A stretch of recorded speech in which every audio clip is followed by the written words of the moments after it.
Good afternoon, Kansas educators. I'm Tammy Mitchell. I'm the Redesign Specialist for the State Department of Education, and my colleague Jay Scott and I are excited to introduce you to Julia Fabris McBride, Vice President of the Kansas Leadership Center. Julia is a certified coach and co-author of Teaching Leadership Case in Point. At the KLC, Julia oversees teacher and coach development and has created 3 professional programs for leadership developers, including an International Coach Federation approved leadership coach training program and an advanced leadership development intensive that has drawn people to Wichita, Kansas from 4 continents. We're really blessed to have Julia in the state of Kansas. Before coming to KLC, she taught leadership and management at the University of Chicago, Columbia College Chicago, University of Massachusetts, and the James P. Shannon Leadership Institute. Julia is the proud mother of a middle school student. She is a Kansan. She's president of the board of the Robinson Middle School Foundation, and she is a former school board member for Chase County USD 284. So Julia, thank you so much for spending some time with us today. You are going to be our keynote speaker at the Redesign pre-conference, should it have been at the Hyatt like normal times. But we're really grateful that you're willing to just kind of chat with us today so that we can record this for Kansas educators. Yeah, it's quite something to be able to have lunch with my husband and my child and then come and be with all of you. So thanks for that opportunity.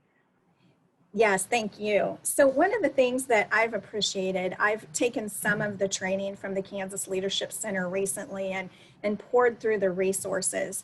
And one of the things that really struck me that aligns with the teaching of KLC and what we're trying to do with Redesign is that this notion that everyone can be or should be ready to be a leader. Mm-hmm. And so in Redesign schools, we're trying to help principals and teacher leaders grow the capacity of teacher leaders. Mm-hmm. And I know that sometimes I work especially with elementary schools. A lot of elementary teachers will tell me, oh, I don't want to be a leader because I don't want to be the principal. Mm-hmm. And so they confuse the idea of leadership with maybe a more of a managerial role. And so I think that that's a common thread with all of the other people that you coach in various industries. And so I was just wondering, what skills do you think educators should have in order to be ready to lead? And can you define that just a little bit more for us? Yeah, I love that we're starting with this. And we like to distinguish positions of authority, and in your all case, administration positions, with acts of leadership. So we think of leadership as a verb, and it's about mobilizing people to do difficult work. And sometimes that looks like seizing big opportunities, and other times it looks like facing what does education look like in a pandemic. But we need acts of leadership from people at all levels, from our pre-K teachers and paras to our school administrators. And I would say too that there's there's an important role for those administrators that overlaps but is somewhat distinct from leadership. There's an authority role that we need in schools. It's all about protection, direction, and order. And we could not have society, let alone effective schools, if we didn't have the people in the state of Kansas who have that extra education and that extra responsibility for protection, direction, and order.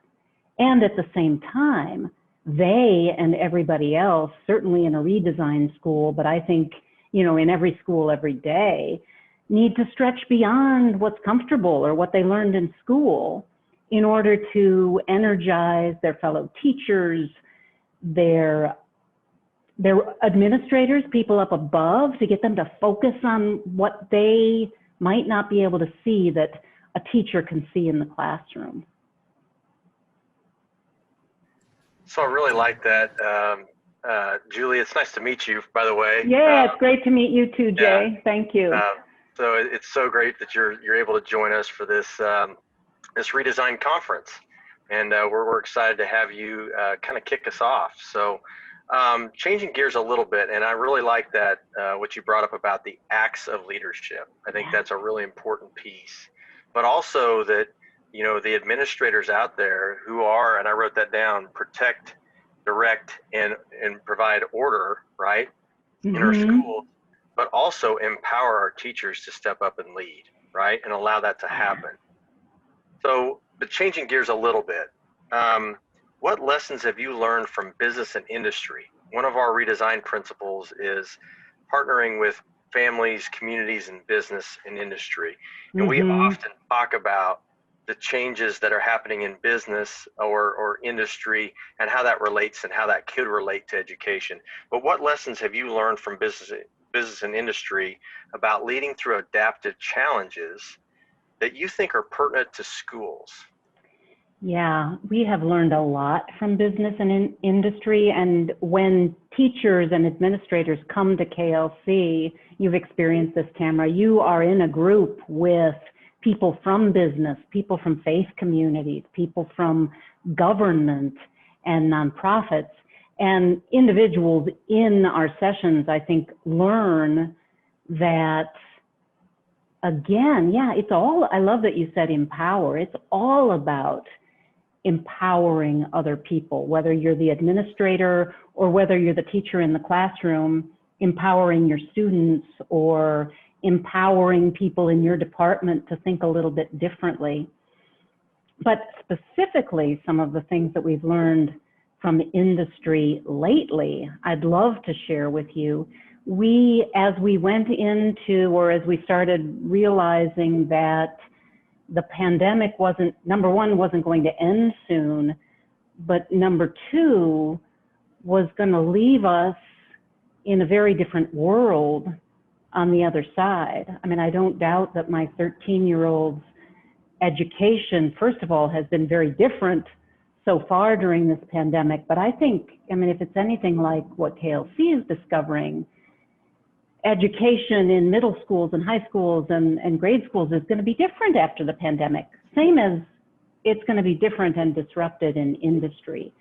And we went and did some research, actually a literature review of how people in business have responded in the past to disruption and to crisis, and who tends to succeed in those situations. So our third floor research is a piece of KLC, and we did some in-depth literature review and came up with 4 findings that I'll share really quickly with you, and then I'd be curious if any of them seem particularly relevant to schools. I see some relevance.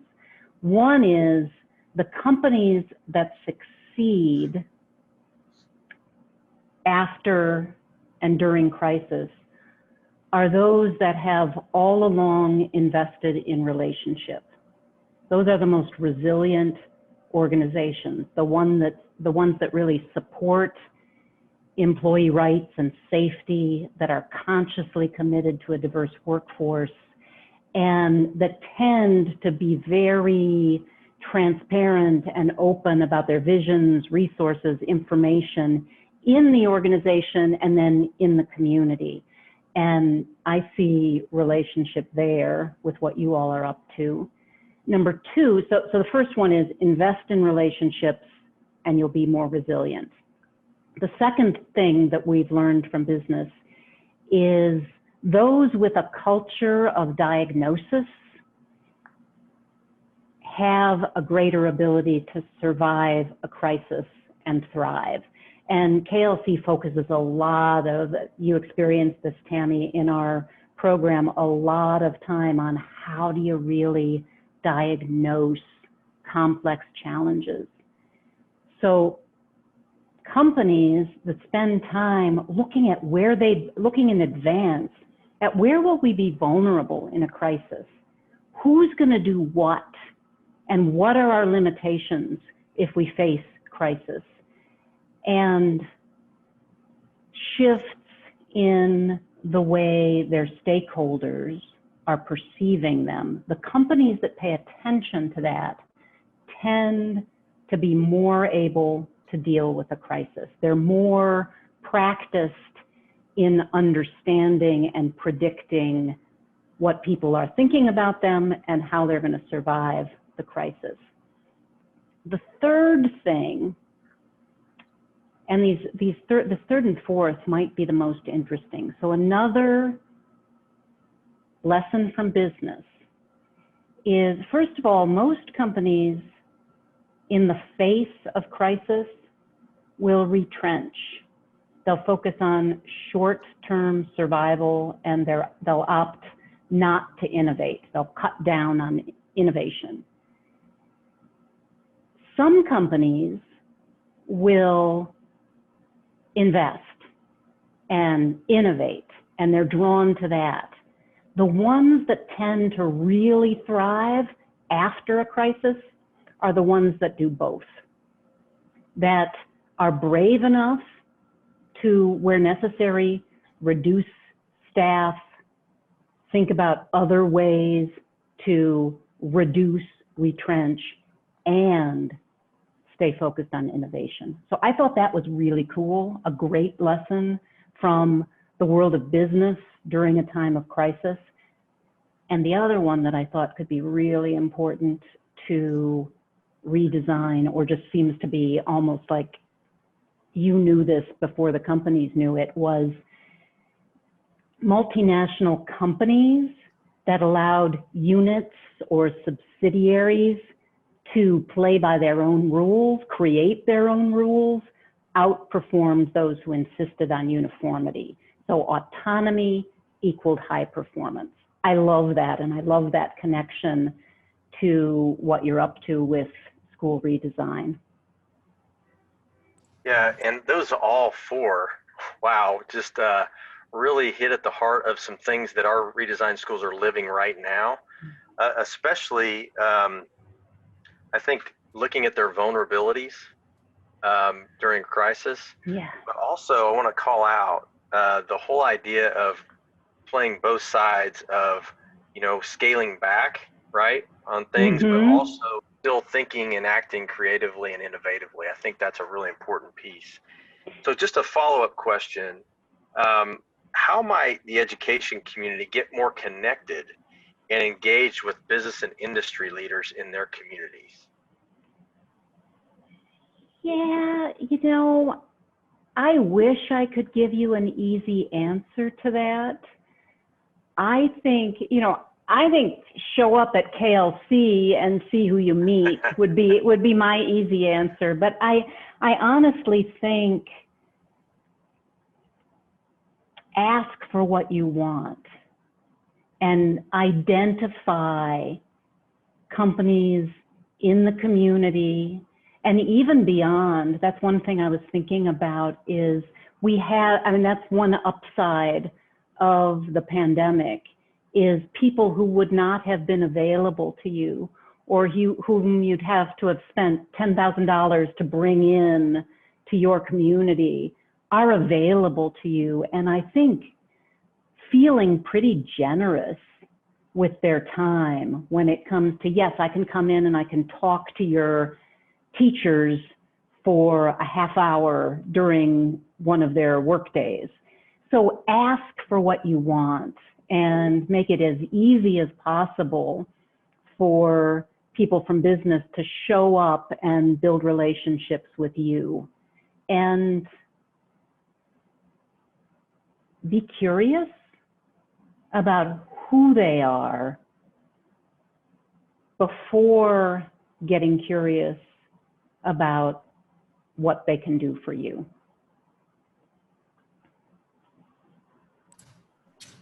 Yeah, that is very profound. As communities come together, it goes back to those relationships. Get to know each other, build those relationships, and figure out how to tackle those challenges together instead of approaching with that, this is what you can do for me kind of approach. You know, and the other thing that occurs to me is that schools and teachers, administrators can be conveners. And there's some really interesting opportunity right now to, again, convene people. My world has almost gotten bigger because I'm just more connected to people around the country and around the world who I wouldn't be traveling to see. It just was not going to happen. And I wonder if it would be an exercise of leadership by a team at a redesign school to engage businesses and maybe people from other sectors around a question. And maybe it's not a question directly related to a school, but related to something like, what kind of community do we want to be? And you will learn and you will build relationships. So you mentioned briefly, that maybe teachers could get engaged with the Kansas Leadership Center. Can you tell us more about the resources that you provide and how can schools plug in and utilize some of those? Yeah, we have, I'll start big and then I'll go to small, like what you could do next week. We have something called a Leadership Transformation Grant, and we've had many school districts who have applied and received Leadership Transformation Grants. It's a competitive grant process where the timing is perfect because it's open or about to open right now as you're listening to this. And it's not we don't give cash, we give places in leadership development programs. So a school district would apply for a grant. You'd talk about the big, hairy, adaptive challenge that you're working on. You'd talk about a team that was committed, small team, about 5 people, that's committed to spreading the word about KLC and getting a bigger group of 20 or 30 or 40 to come through KLC programs. And we know that partners, our former Leadership Transformation Grant partners, as well as people from business and industry,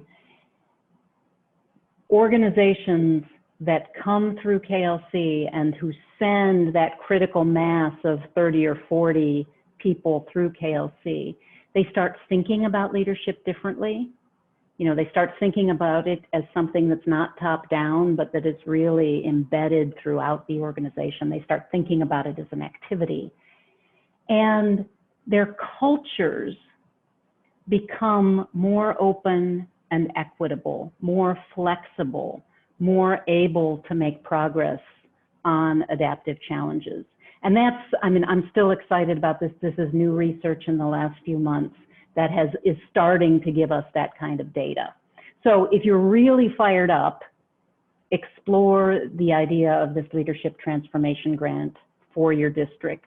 And just know that we'll be encouraging you to, bring your superintendent, but also bring that department head or that para or the preschool teacher, and just make sure that you get these principles that KLC teaches and the leadership behaviors we teach embedded throughout your organization. And you can do that at no cost to the district, other than if hopefully we sometime go back to in-person, then there would be travel and lodging and that kind of thing. So that's the big one. Just a step down from that, if you want to, if you're thinking about it and you're thinking maybe 2022 is the right time for that, well, then you can get in touch with us and we can help you get scholarships to send a few people to start exploring the idea, a few people to get acquainted with KLC. If that's not even able, if you're not able to do that, you can sign up, any individual can sign up for our 2-day Your Leadership Edge program and get on what we call the path. And it's a path from this 2-day program where you're working on yourself to a longer program called Lead for Change, where you're really thinking about how do I mobilize my system, to another 2-day program called Equip to Lead, where you are learning how to bring those ideas back to your system, to run book clubs, to run conversations, to get other people thinking and practicing the KLC ideas. And there are scholarships available. You can pay to come, and it's highly subsidized by the Kansas Health Foundation. So very accessible to people. And for now, all online, so accessible to you from your very own home. And then I promised I'd tell you what you could do next week. We also have free hour-long online weekly, just drop in, and it's called, they're called video chats, and they're on a different topic every week. And we also have En el Balcón, which is a Spanish language hour-long workshop drop-in on Facebook Live. So those are available, and there's information on our website about those. Thanks, Julia. When we're at the end of this, I've got a slide that I'll show to everyone so that they know where they can tap into that information. Super. Yeah, and I can just see that first option you laid out being tailor-made for a school redesign team, right? Yeah. And just go in and really dig in. That's a wonderful opportunity. I know of many educators who've been through the program, and they rave about it. So thank you for offering that up. From your perspective, Julia, what do we need from administrators in order to stay the course through these challenging times? Yeah, I think what we need from administrators to stay the course is a lot of focus on making meaning, on purpose, on why are we doing this? And so on meaning making, on reconnecting to what is the world we want to live in, and what is the role that education broadly, but our school, our district, what is the role we have to play in a future that, to quote the Kansas Leadership Center mission, a future that is healthier, stronger, more prosperous communities. What role do we have to play? To not only just speak that, but to let other people speak to that. Because that's one of the most inspiring things to me about working at Kansas Leadership Center is, it's a great place to work, by the way. And I think it's because like people from all walks of life come into our building, or there's 86 people in our virtual space today who all have come to improve their skills for a purpose. And they can talk about that purpose, but they don't always talk about it unless they're asked. So bottom line, advice to administrators, ask your people about purpose and give them space to talk about it. I love that. We just wrapped up last month in August. Our PLC focus was on reigniting your vision, reigniting your why. And so we were kind of tenuous about it. Do we really jump into this in August when you've got this whirlwind of reopening going on and all those logistical details? But we were not shocked, but pleasantly surprised at how our schools gravitated towards that. What you just said, making meaning, creating purpose. How do schools and other organizations carry on and then follow through on that purpose?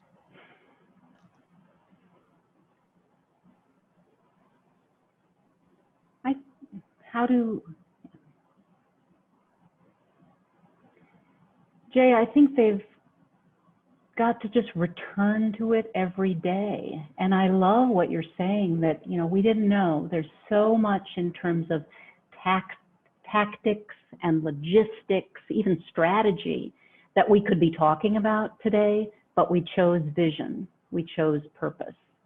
And so even if you're spending, 5 minutes at the beginning of the day talking about purpose, or I use poetry a lot because often a poet can say in a minute what it would take me 6 minutes to attempt to say. So don't be afraid of using things like poetry or quotes to help, and it doesn't have to be a full day or an hour. Just keep people focused on purpose and thank them for that focus on purpose and on kids. That's great. Thank you. So Julia, just last week I was listening to a webinar with Ronald Heifetz. Oh, good. He's one of the co-authors of, let's see the book right here, Leadership on the Line, and several other references that your book from the Kansas Leadership Center quotes quite frequently. And he was saying, and this was from this summer, and he was saying that this is in education and probably in a lot of other areas, the biggest adaptive challenge of our generation, with all of the ramifications of school building closures and quarantines and trying to get a vaccine. So we really have a unique opportunity to apply what we've learned about adaptive challenges, but really in a context we've never ever experienced before. And so in addition to all of the great things that you've said and you've reminded us of, what words of encouragement do you have for Kansas schools and Kansas school leaders at this time? Yeah, at KLC, and this is straight out of Ron Heifetz and Marty Linsky, our shortcut for diagnosis is OII, observe, interpret, intervene. And my words, it's a little bit words of advice, and then there's an encouragement piece, but the advice is work that cycle. Get yourself up on what we call getting up on the balcony. Get yourself up on the balcony regularly. Look dispassionately at what's happening. Make some interpretations, and don't be afraid to push to some tougher interpretations, things that might be hard for you and for others in your system to hear. Name those interpretations. And then confidently, you can do this. You have experience, you have training, you have that love for your children and love for education. So know that you can come, based on your observations and your interpretations, there is a next experiment you can try. You don't have to fix everything. You don't have to make it better for everybody. You just have to observe, make some interpretations, even the tough ones, and then try a next experiment. And there's no failure to be had. Your motives and purpose are right. Your love is strong. Keep experimenting. I love that. That's so encouraging, because I think that there are some of our colleagues out there that will watch this that maybe feel a little overwhelmed and paralyzed, like they do have to fix everything in the first 2 weeks of school. And so this quick cycle of observe, interpret, and intervene can be repeated rapidly. Yep. And you can learn as you go. And I love that analogy of getting up on the balcony. It's like being in the nosebleed section of the basketball game, right? You can see everything that's going on, and you just have a different view than when you're on the floor or on the court. So. And you got to get on the court. You got to get sweaty. Yeah. Yeah. And you got to trek up there to make some observations. And the thing is, if we're all doing that, even, the three of us, that's the other thing about leadership. Because it's an activity, nobody can do it all the time. We have to rest. We have to get some of the, technical, tactical things done, we have to keep providing protection, direction, and order. It's an act of leadership to go up on the balcony. And if one of us is doing it every once in a while and the other is doing it every other once in a while, we will be fine. Thank you so much. Well, Jay, do you have any other questions for Julia today? Those were all of our planned questions. I've taken notes. I've got sticky notes all over the place here, so I can't wait to rewatch the recording and straighten out my notes. But Jay, do you have any other closing comments for us today? I just want to say we just so appreciate and we're grateful to have strong leaders and leadership experts like you, Julia, in Kansas and at KLC. I know they've done tremendous work and will continue to do tremendous work. But today really personally has reinvigorated me and let me know that no matter what, that moving forward, our schools will, if they really listen to this and drink in what you've talked about today, that no matter what, despite any of these obstacles that are facing them, pandemic or not, that they're still going to reach their vision regardless. And so thank you so much for your wonderful insights and information today. You are so welcome, Jay. Thank you, Jay. Thank you, Tammy. And thanks everybody for listening and for the important and hard and loving work that you do every day. Thank you. And so you should be able to see a slide here to learn more about the Kansas Leadership Center.